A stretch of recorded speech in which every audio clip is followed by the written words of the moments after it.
As you can see, this is well, center point.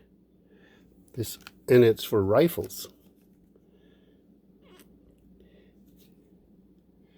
And it'll do from a .277 gauge right up to a 12 gauge, and the .270 to 320 caliber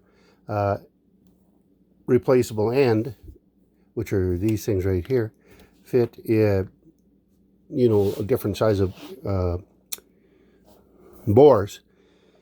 So using a standard arrow that is longer than the bow, I can get it right out, and then so I'm gonna. The plan is to turn the laser on the bore. It's a laser bore sight, so turn that laser on, then use the laser on the scope, match the points where they come together at 10 and 20 yards, and that'll sight in my scope if I do it right.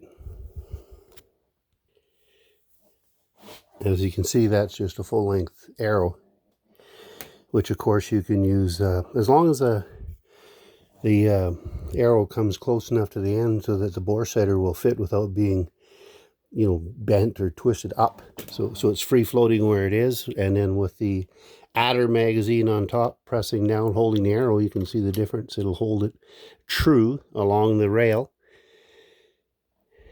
and then of course the scope will you match the laser spots in the scope, and it should be dead on. And then here,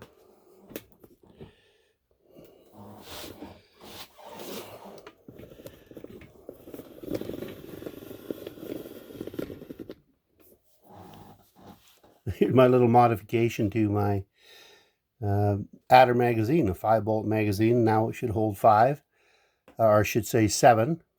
And just take your pressure hook and put it upside down.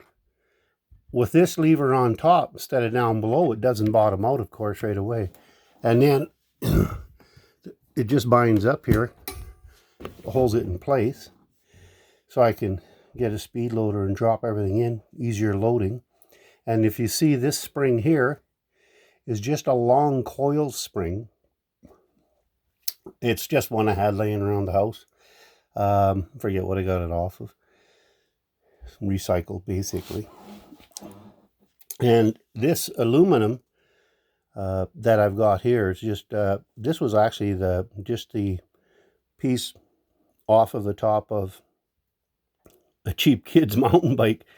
And this was the piece that went across and held the shocks and the steering bar together. So that's what I had handy, so I just cut it. And I sloped it slightly down here so I could pin it. It's glued, and then I also have a screw down in this way. Then I have, as you can see, a couple screws here. And just to make sure it's solid. And so it's screwed and glued. And then the pin is up top. And you can see that long spring goes underneath. And you can have a look inside here. You can see where I've gotten the spring comes down and is held with that small silver screw. And when you overcam it, it actually helps hold the litter arm, pressure arm straight up.